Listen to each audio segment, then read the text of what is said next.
You are listening to Engage on Central Florida Public Media. I'm Richard Copeland, sitting in for Sharon Stone. Coming up, we'll look at a 37-year-old unsolved murder case from Lake County and how DNA sleuths helped change the way cold cases of transgendered victims are investigated.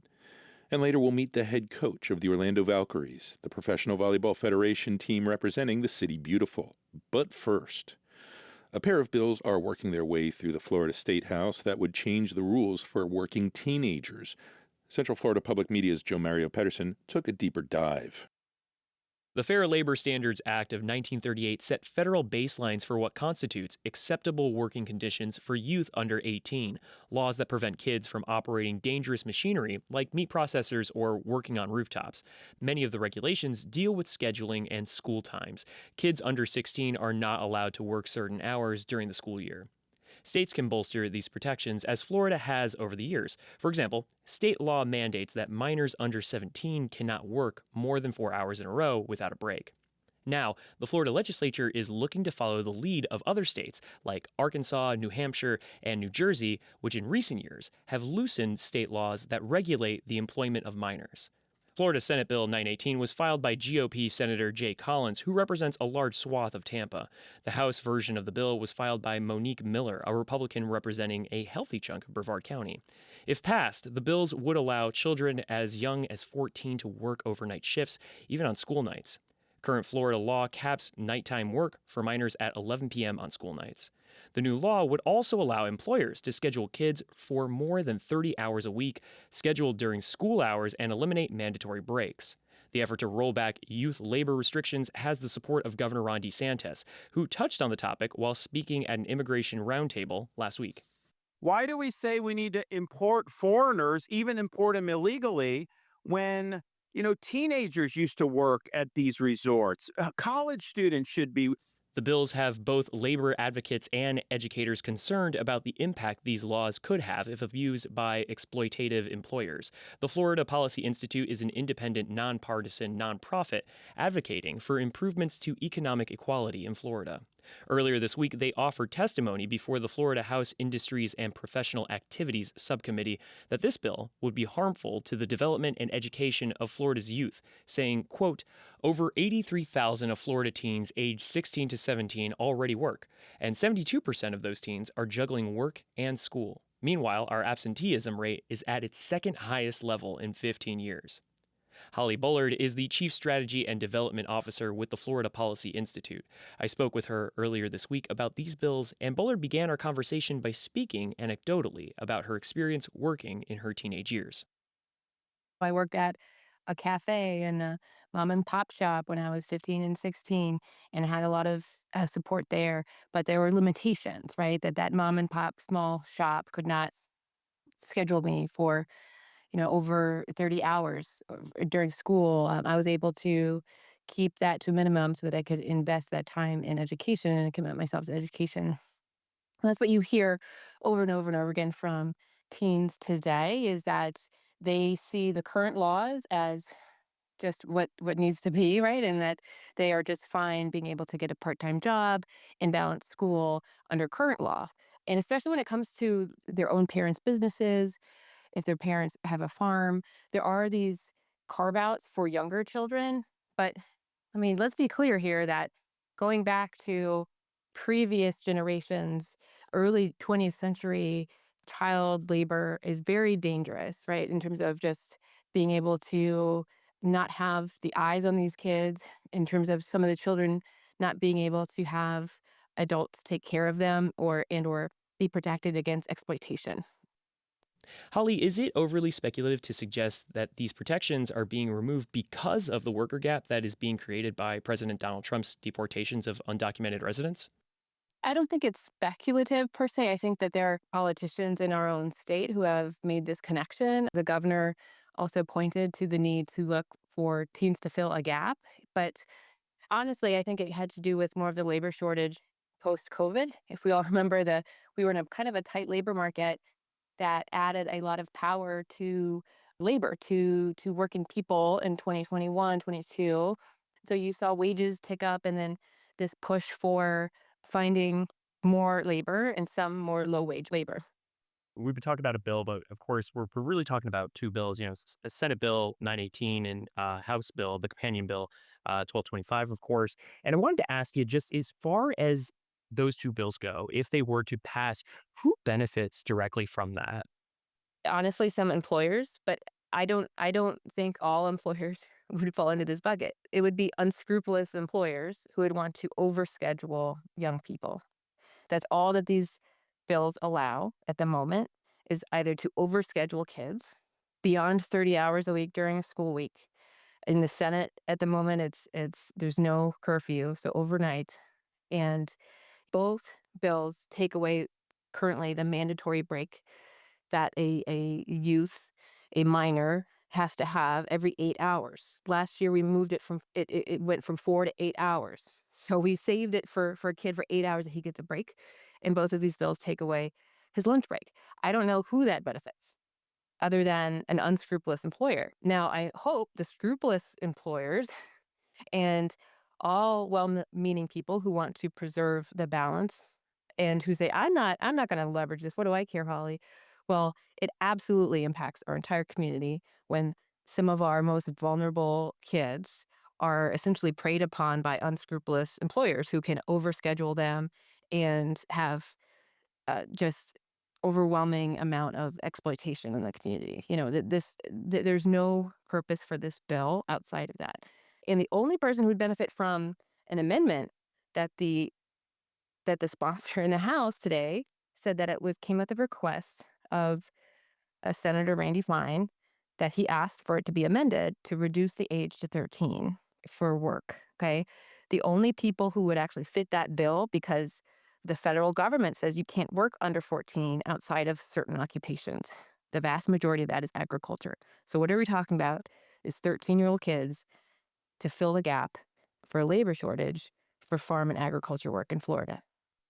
We reached out to Senator Jay Collins, who is the sponsor of SB 918. And Senator Collins attests that this is a matter of parental choice, not to be regulated by the government. Holly, what's your response to that? Well, current law has a waiver process wherein parents can submit waivers. If your kid is in public school, the waiver goes to the superintendent. And if they're not, it actually goes to Department of Business Practices and Revenue, DPPR, who oversees child labor infractions in Florida. So right now, under current law, we have the option for parents to make a choice to be proactive. If they say, hey, my kid is all-star student or they have an apprenticeship, they can file a waiver right now. What this bill does, both bills, is that it takes the power away from the parents and gives it to the employer. The employer then say, you know what? Thank you, legislature. I now can actually schedule this kid during school day, overnight for the Senate one, over 30 hours a week during school session. And I don't have to be bothered with the school, the scheduling. And also his lunch break is taken away. So you don't need a lunch break either. You mentioned a number of dangers that could come along with this bill. And, just to, I guess, really hammer that home, where do you see potential dangers or opportunities for exploitation to youths under these bills? If you take away pretty much any restrictions for 16 and 17-year-olds, then an employer, if your mom and pop shop, a gas station or something, I no longer have to care about sending this 16-year-old home at a certain time so that he can study the night before. I no longer have to care that I'm going to schedule him to come in the middle of school. And that if he doesn't want to do that, then tough luck. You're going to be fired, right? Like the government is no longer telling me that I have to take into account his schooling for scheduling purposes. And there are children in Florida, there are teens in Florida, right? Over 60,000 kids who are 16 or 17 are actually juggling now work in school. There's over 60,000. And many of them don't have the wherewithal to say no and to just quit. Okay. And they're impressionable. They are young people. We need to protect them and help them stand up for themselves and for their futures and for their education. I have one last question for you, Holly. And that We saw a rollback on restrictions last year, right? And I'm wondering if these bills, these proposed bills that we're seeing, if it's part of some sort of like tiptoe strategy of a way of, I guess, to move the chains closer to like some sort of goalpost down the road. I hope not, but stepping back and observing, it seems like that, coming back again and again. There are well-funded proponents of expanding child labor and or, rolling back these protections. An organization called Foundation for Government Accountability.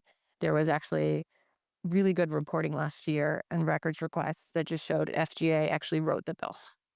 Until we can get to that point where our children and the tipping point of pulling between education and work at a younger age, understanding that let kids be kids can't just be a mantra for when it's convenient, but that when it's about them working instead of going to school, even if they'd like to go to school, then that's no longer acceptable. So it does seem like a trend.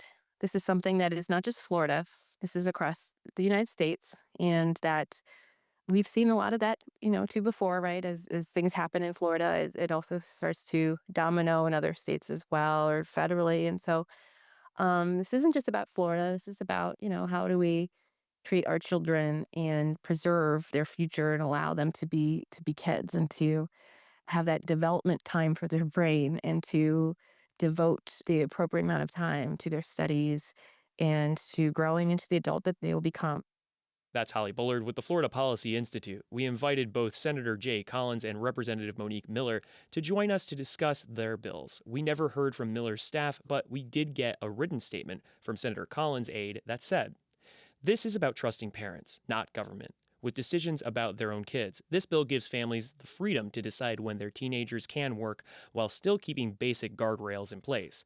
It lines Florida up with federal law and removes red tape that held back motivated young people who want to earn a paycheck and build real-world experience. There are no mandates in this bill, just more options for families. It puts the choice back where it belongs, with the family, not the government." We also invited representatives from the Florida Restaurant and Lodging Association, the primary trade association supporting this legislation. We received no response. We want to hear from you. Do you have a teen entering the workforce or currently on the job? Do you have memories from a high school job you'd like to share? Share your story with us by dropping an email at engage@cfpublic.org, or you can text Engage at 833-793-9633, or easily record a voice message for Engage on the free Central Florida Public Media app by tapping the menu bar in the upper left corner and selecting Send Us a Talkback.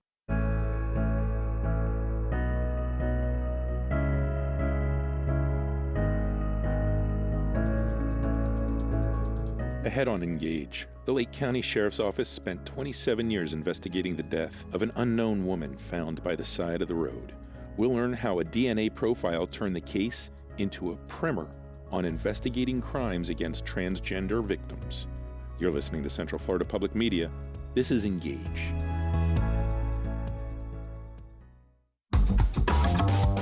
You're listening to Engage on Central Florida Public Media. I'm Richard Copeland, sitting in for Sharon Stone. Ahead on the program, the Orlando Valkyries dropped to third place in the Professional Volleyball Federation following a tight loss to the Indy Ignite on Sunday. But the dominance of the Valkyries' setters and spikers are filling seats and elevating the sport of volleyball. It's a sport where something exciting happens on every play because that's just how the game goes. You either get a kill or you get a block or a crazy dig where somebody is diving around. We'll meet Amy Pauly, head coach of the Orlando Valkyries. But first, on September 25, 1988, a Lake County man was scavenging for wood by the side of a rural road near Clermont when he came upon a set of human remains. The Lake County Sheriff's Office took on the investigation and initially determined the body to be that of a female between the ages of 22 and 35. The investigators learned a lot from the body. The victim had received breast implants no later than 1984. She had had a nose job, she had long blonde hair and manicured nails, she was wearing a green tank top and a denim skirt. Scarring on her pelvic bone told detectives that she had given birth, maybe multiple times. The body had been by the road between 2 and 4 weeks, but the remains told the investigators nothing about who she was. She was simply referred to as Julie Doe, a moniker cribbed from the film To Wong Fu with Love, Julie Newmar. For 27 years, the case remained open and cold. In 2015, a DNA profile by the University of Texas of the victim revealed a piece of the puzzle that turned the investigation on its head. Julie Doe was born a man. The investigation shifted gears with this new information, and a new investigatory organization was spawned to address a gap in the way detectives look at crimes against transgender people. The Trans Doe Task Force spun off of the similarly named DNA Doe Task Force. Both use DNA technology to identify unknown victims. The Trans Doe Task Force focuses on identifying transgender victims. Earlier this year, the task force was able to put a name on the victim in Lake County, Pamela Walton. She was born Lee Allen Walton and adopted by a family in Kentucky. A family fight drove her from her home, and she took off for Florida. A little about her life is known after that. Dr. Anthony Redgrave is a co-founder of the Trans Doe Task Force. He joined Engage to talk about the case and his organization, along with Lieutenant Tammy Dale of the Lake County Sheriff's Office, who worked Pamela's case with a dedicated team from that department. Lieutenant Dale began our conversation by outlining what little we know about Pamela's last days alive. The last time Pamela was known to have been seen alive was on July 24th, 1988, and that was in Lexington, Kentucky, specifically on North Limestone at her aunt's house. And she was visiting that aunt. She told her aunt that she was going out with a friend and that she would be back. And she actually left some of her possessions there, including her driver's license, her identification, her money. And she went out. Unfortunately, the aunt, not knowing that was important, doesn't know anything about the friend, doesn't know the name, description, vehicle description. So Pamela left with a friend and was never seen or heard from again. That was just 9 weeks before she was found in Florida and had been deceased for a couple weeks when she was found. And we know that she did not drive her own vehicle down to Florida because her vehicle was left up in Kentucky. So Julie Doe is the name that was given to her. She was autopsied here at the local medical examiner's office first in Leesburg, and then due to the condition of the remains, which were very decomposed, she was actually taken up to the Pound Lab at the University of Florida and examined there. And what was found there, of course, they examined the size of the bones, which is one of the first things you do. You could tell men's bones versus women's bones, the hip bones, the size of the hip bones, for example. However, Julie's hip bones were right on the line between men and women's size, so that didn't help out much. But the biggest thing, of course, was Julie was found to have some pitting on her hip bones, which at the time in 1988 was thought could only be caused by a certain hormone that's released by pregnant women. So that's where it came that it was ruled that she must have been a woman who had given birth at least one time. We now know, fast forward to present day, that that same hormone is released by biological men who are taking female hormone supplements. I guess that was just such a new thing, perhaps in the 1980s, that they didn't know the long-term effects yet. So they didn't know that could cause the pitting on biological men's hip bones. And additionally, these remains were found with women's clothing. Women's clothing and also breast implants, which were also much less common for biological men in the 1980s. But yes, breast implants and women's clothing, long hair, long fingernails, things of that nature. So when did this case show up on your radar? Really on my radar in 2015, when we sent some bone marrow from Julie Doe to the University of Texas for DNA testing. And to our surprise, we were told that Julie Doe is biologically male. So we'd had it wrong from 1988 to 2015 through no fault of anyone's, as I described.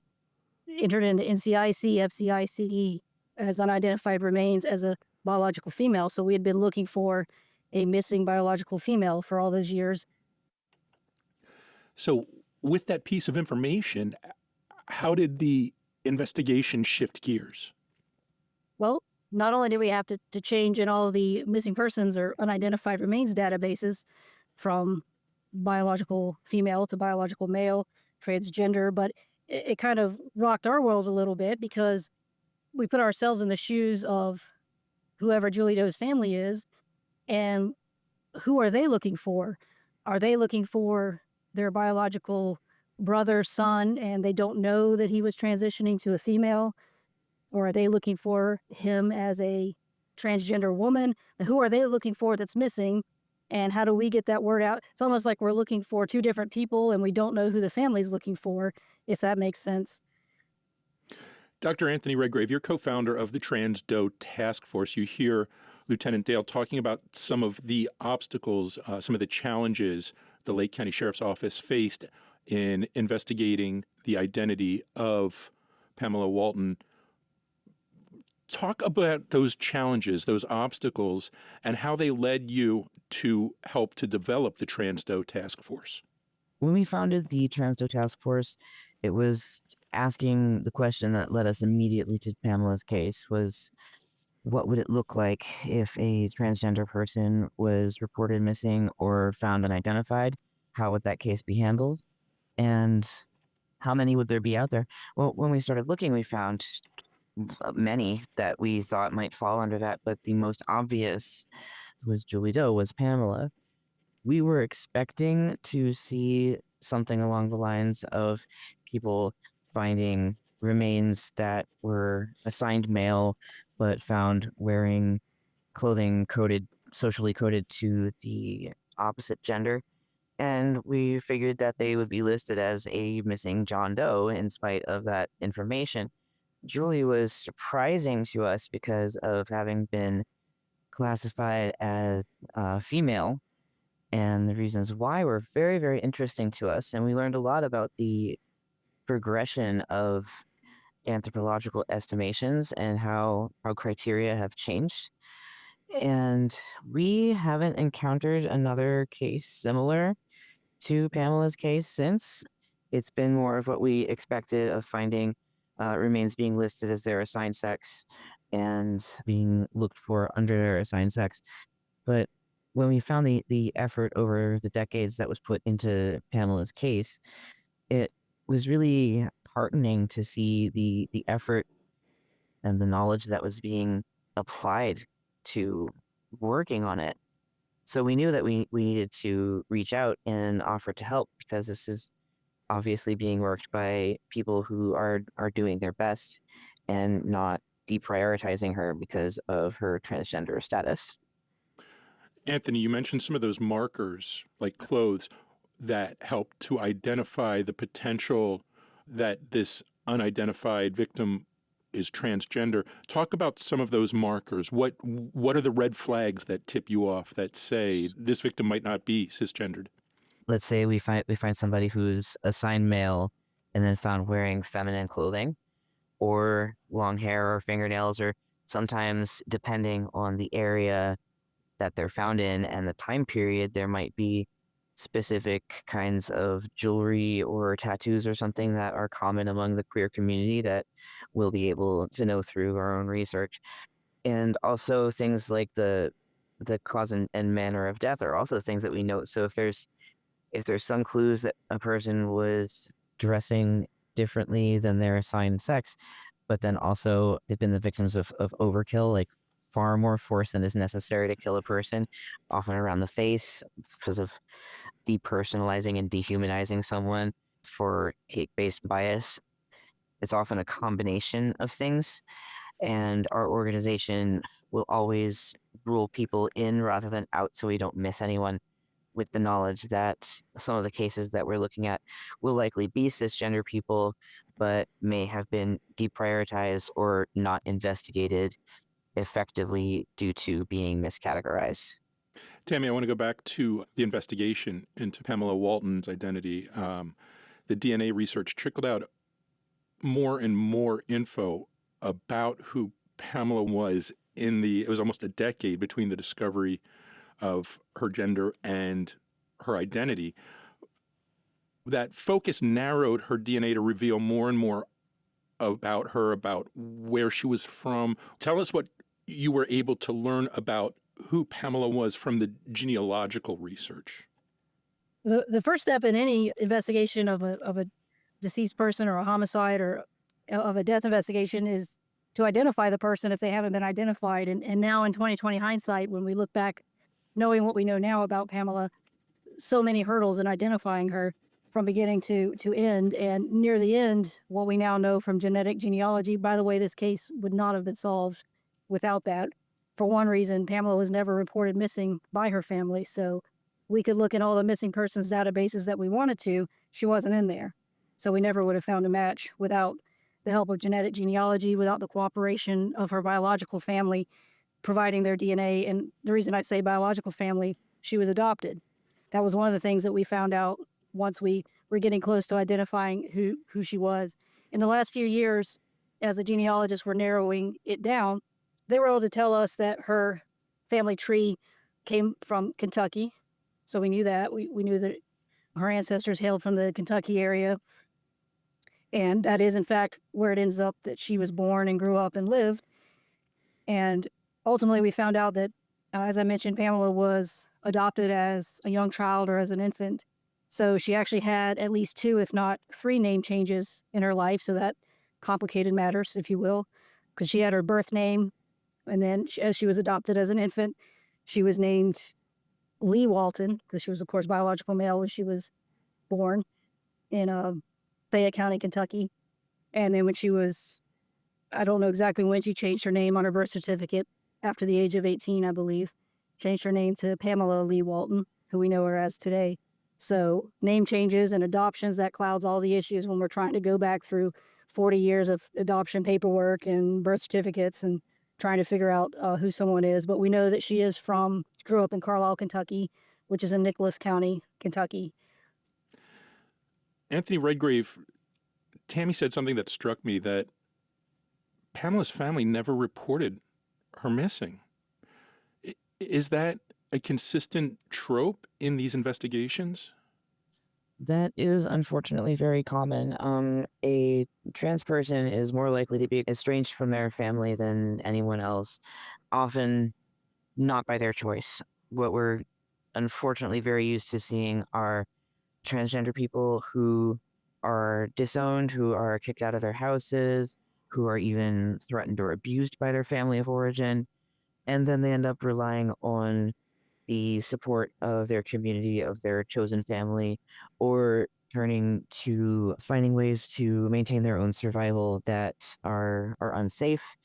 And that is unfortunately a very common statistic, that transgender people will find themselves insecure of housing and work and food more so than the average person across any other demographic, including race. And that does result in there not being a missing persons report, because very often an agency will not take a missing persons report from someone who isn't the family of origin, or the people who know the missing trans or queer person will feel uncomfortable or unsafe going to the police due to systemic violence and bias that goes back decades. And we're all still working to correct that, but there's still unfortunately a lot of fear and apprehension around that, and all that adds up to trans people often not being reported missing, or their missing persons case being deprioritized.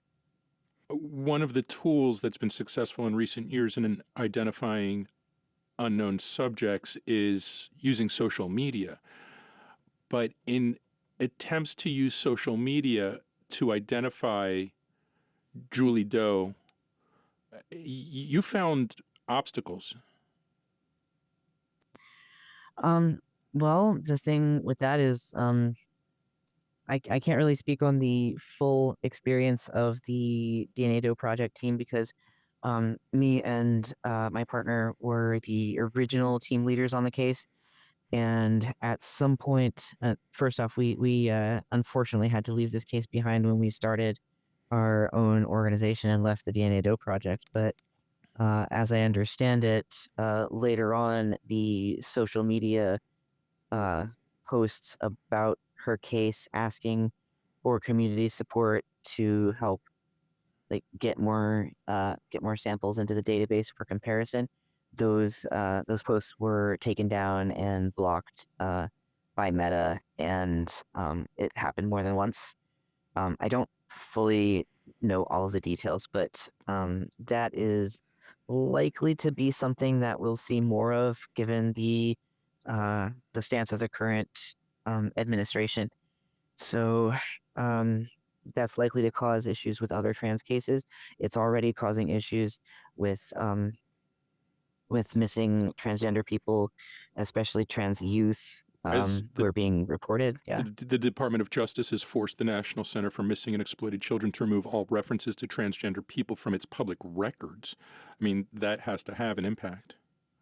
Absolutely. When cases of missing transgender people, especially missing transgender youth, are publicized uh, with identifying incorrect information, given their a name that they're not going to use, information about their transgender status that might actually continue to put them in danger, you're doing more harm than good.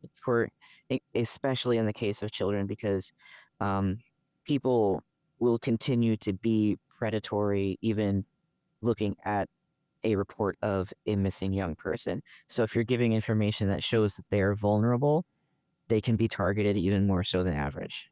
In early March, just a couple weeks ago, you were able to pinpoint the name, Pamela Walton's name. Can you tell me how they informed you, how you came to connect a name with a file?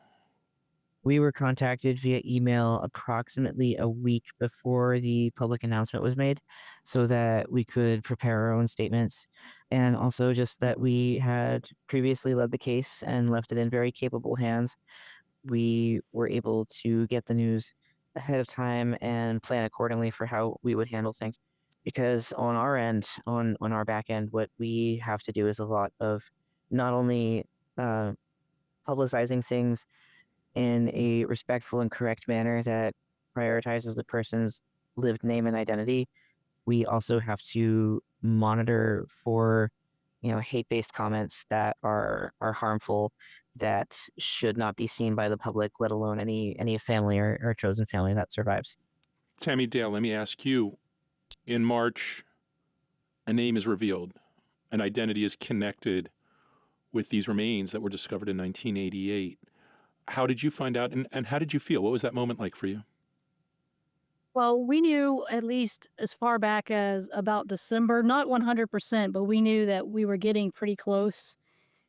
And by we, I mean the genealogists, really, the DNA Doe Project and Trans Doe Task Force. They were narrowing in on who they thought was probably going to be Pamela Walton's very close family members, because it goes, from the general down to the specific. So they were able to tell us, we're pretty sure that these folks are either going to be, these two ladies are either going to be Pamela's, well, Julie, of course, at the time we didn't know the name Pamela, Julie Doe's mother or aunt. And Corporal Williams was able to make contact with them and ask them to provide their DNA. This would have been her biological family, of course. And they did.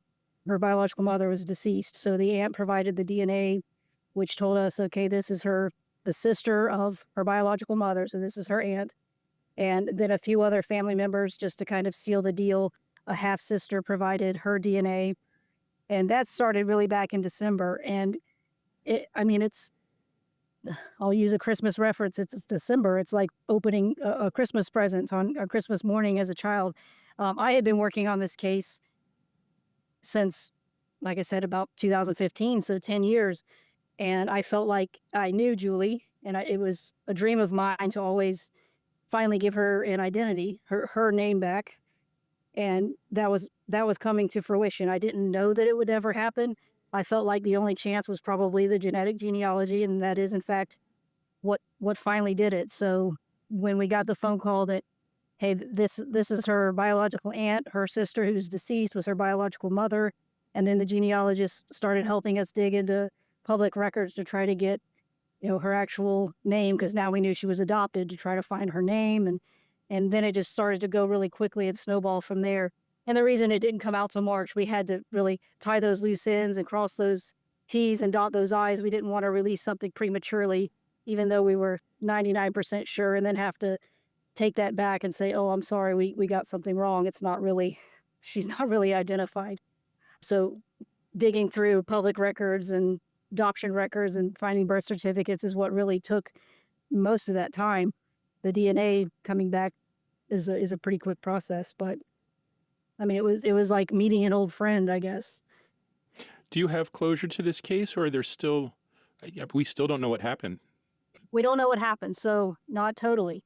We would love to take it over the finish line and find out what happened to her, how she got from Kentucky to Florida, how she died, who killed her, who put her there. That would obviously be the icing on the cake. We would like to give her full justice and full closure, and we're still working on that.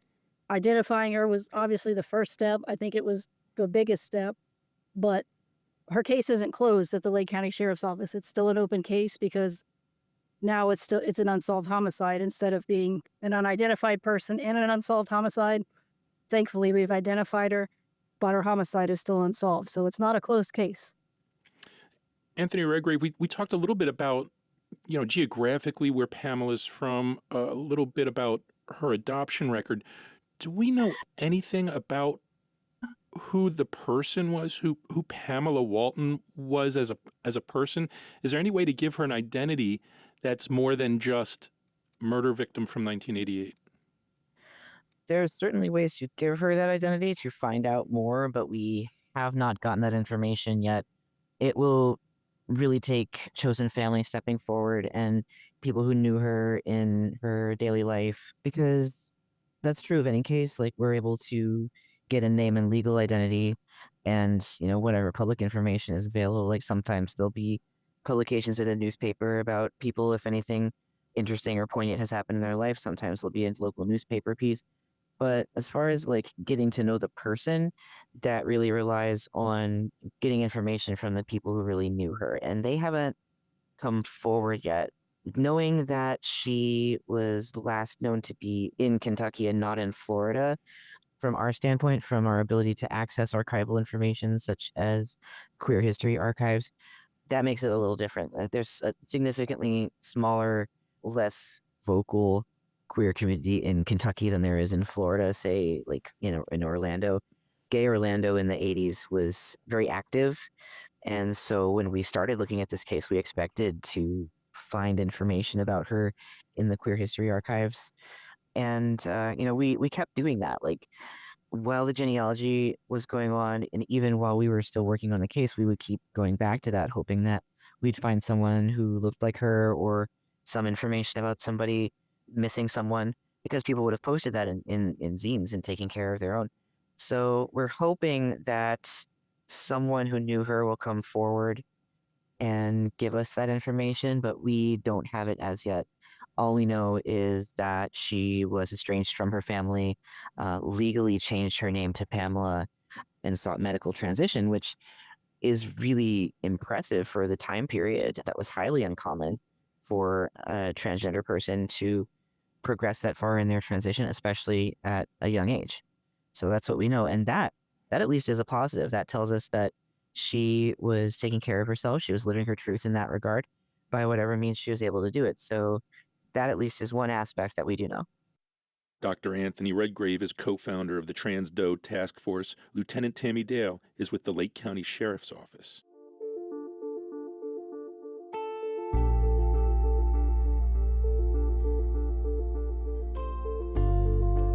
Coming up, Serve, Set, Spike. The Orlando Valkyries are rocking the Professional Volleyball Federation in the league's second season. We'll learn about the ascent of women's professional volleyball with head coach Amy Pauly. This is Central Florida Public Media. You're listening to Engage.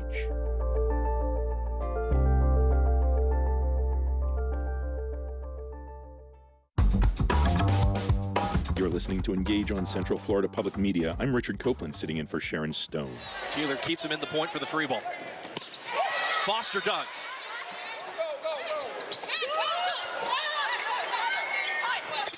Taylor roofed. Boy, both of these teams are scratching and clawing for every little thing they can find. What a rally. That's the sound of the Orlando Valkyries playing the Indy Ignite on Sunday in the Professional Volleyball Federation. The league debuted last year with 8 teams and joined organizations like the WNBA and LPGA as a top-shelf professional women's athletic league. The Valkyries ended the 2024 season in second to last place. Things are going a lot better this season. The team is currently tied for third place, and media coverage is elevating players in this league that are already superstars in this sport. Players like Brittany Abercrombie and Michaela White, who are top Division I athletes in college and played professionally overseas, now call the city beautiful home, representing Orlando on the court. This team is led by veteran coach Amy Pauly, who played for the Alabama Crimson Tide before pursuing a coaching career with top programs like Villanova, Alabama Birmingham, and USC. Pauly accepted the Orlando gig in 2023 when the league was still in development, saying, quote, "Our athletes will be able to finally stay home after their collegiate careers." I spoke with Pauly earlier this week. I wanted to learn more about building a professional volleyball league and a team from scratch. I began my conversation with Coach Pauly by asking her to compare coaching in college to the challenges of coaching professionals. I think the biggest challenge for us, at least in the PVF, was really just starting up and putting the team together. So when I joined, I had to, field a 14 woman roster and put a staff together of something that had not been established yet. So just kind of building from the ground up was much different than when you take over as a head coach of a program that already has some of those things built in. But I think the biggest change just from coaching college athletes to professional athletes is this is their livelihood. And so your whole day is dedicated to volleyball. They don't have to go to class. They don't have tutors. They really are just 100% dedicated to their craft. And so it's really fun to be a part of. I love coaching this level of athlete, and I think they just are all in every single day. One of the things we hear from pro athletes that have transitioned from college is the incredible difference in the intensity, in the strength, the speed, the competitiveness. We hear that from basketball players. We hear it from football players. Is that something that you see in volleyball? Yes, I think one of the biggest differences is the physicality, so like size of the players. I think my entire front row is like 6'2" or taller at any given time. And in college, you maybe have one or two people that are really in that threshold. But I think across the net in this league and worldwide, you just have a bigger athlete than you do in college. You have a reputation of being a masterful recruiter for talent for teams at USC, at UAB, Villanova. What are you looking for in a standout volleyball player at this level? Oh, great question. I think at this level, it's very much about statistics. So, what kind of numbers are you putting on the board? And we're really lucky in the volleyball community that we have access to leagues all over the world. So, we get stats from players that are playing in Germany, playing in Japan. And so, yes, it's really easy to kind of pass the eyeball test. But then when you really get down to the nitty gritty of it, we get to see what their passing numbers are like or what their hitting efficiencies are. And so I think number one is you really try to find the players that are excelling in the specific category required from their position. And then number two, that our season is pretty short in terms of time, but long in terms of matches. And so do you have somebody that is physically capable of sustaining the grind of a 4-month season that kind of jams everything in at once? And speaking of stats, one of the league leaders blowing up the numbers is the Valkyries' Brittany Abercrombie. Could we see the team's visibility emerge around her in the way that we saw the Pride build marketing success around Marta and Barbara Banda? Yeah, I think Brittany is really just getting started in her career, if I'm being honest. She had a couple seasons overseas in Turkey and she played in Korea last year. And that's like kind of referencing her stats. We saw her become a major point scorer in Korea, which is an extremely defensive league. And so we were really lucky that we got to bring her to Orlando. But I think that she could be a great face for Orlando. She has Puerto Rican family, so roots there. And obviously, we have a big community here in that. So I would love for people to rally around her. Yeah. And, this isn't a glorified leisure league. The rookies start at 60,000 for the season. Veterans can earn up to 175,000. Talk about the opportunities that the Professional Volleyball Federation provides. Until recently, there were very few professional options for women in athletics after college, especially ones that would pay a living wage. Yes, the standard contract when you would go overseas for a comparison is an 8-month season. Those athletes, even our All-Americans that leave college, they tend to leave and get about a $30,000 contract overseas. And so I thought it was incredible that the PVF right out of the gate said, this is the salary that we want to pay. They take care of housing and transportation and really make this, like you said, a livable wage for these women who are, maybe don't have time for another job. That was the goal. We don't want you to have one job and play volleyball. We want volleyball to be your main focus. So it really is incredible. We're going to keep seeing the salaries increase, which is due to the popularity of our league and our owners really continuing to grow the salary cap so that we can keep bringing in the best talent. And I never thought I would see it when I was playing volleyball. Now, last year, 2024, was the first full season for the Volleyball Federation. Earlier, you mentioned that one of the challenges of transitioning from college to pro was building from scratch. Talk about some of those challenges of rolling, not just, putting together a team, but rolling out the league from scratch. Every startup is going to have their bumps and bruises and their growing pains. And I think some of the things that we saw early was like production. How was our streaming services working? Was it visible enough to the fans? Could they follow? We were groundbreaking with technology that was not being used in the United States. So we didn't have line judges, which kind of like blew everybody's mind in the beginning. And so part of it was a learning lesson for the fans, but also for the league to make information more accessible, make our matches more accessible so that people could watch them as we're still trying to grow the league and grow viewership and streaming partners. And so I think that was probably the biggest thing from an inside look at the league standpoint. And then from an organization, it was little things like, are our apartments close enough to the gym? Does the gym have everything that we need? We don't have our own training facilities. And so we're very reliant on what is available to us in Orlando. And I thought we made a huge jump just from knowing what we didn't know in year one to being able to provide some better things for our athletes while they're in market training. Speaking of accessibility, this CBS picked up this year's All-Star match, and just this week, the league announced that they're rolling out their own YouTube channel. We have all of our matches on YouTube, so that was something I think was really important to viewership last year. Was the league wanted free viewership. They did not want to have to make people jump through hoops to be able to see these women play. So the All-Star match on CBS this year was huge. We had just under 500,000 viewers on a Saturday afternoon at 1:30. So I think that's just going to keep taking off. We have a partnership with Fox Sports as well, so we get a couple of matches on Fox Sports and FS2. We have the Roku channel and we have YouTube. So we've got a lot of eyeballs watching us right now. And speaking of watching, I did watch the Valkyries match against the Indy Ignite from Sunday. Mm-hmm. And the one thing that stood out to me in watching these athletes play is how much fun they're having while dominating on the court. The smiles, the high five, the dancing. I mean, this is as much fun for the athletes as it is for the spectators. Yeah, I think volleyball, once people see it, if they don't know anything about it, they fall in love with it pretty fast. And it's a sport where something exciting happens on every play because that's just how the game goes. You either get a kill or you get a block or a crazy dig where somebody is diving around. Women's volleyball is known to have extended rallies. And so you get a little bit more of the oohs and ahs in our sport. And I think that the players have big personalities and they love to celebrate, and they're getting showcased right now. I'm glad you noticed that as you were watching. So your husband, Ahen Kim, is at American University in Washington, D.C. He runs the volleyball program there. So what do the two of you do to take your minds off of volleyball? How do you guys decompress away from this world? Talk about volleyball. No. That's a good question. We love being outdoors. We love my off season. I get to spend in DC, and we live in the DC area, and there's so much to do there. It's such a beautiful city. So we try to just get outdoors, ride our bikes, go enjoy a cocktail near the water is usually pretty good.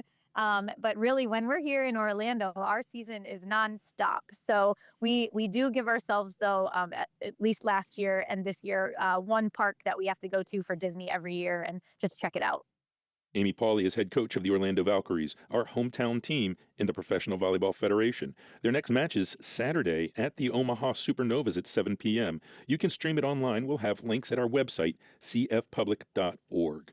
And if you're a volleyball fan or a Valkyries fan, we want to hear from you. You can email us at engage@cfpublic.org, or you can text engage at 833-793-9633, or send us a talkback on the free Central Florida Public Media app. In the menu, select Send Us a Talkback, record your question or feedback, and hit send.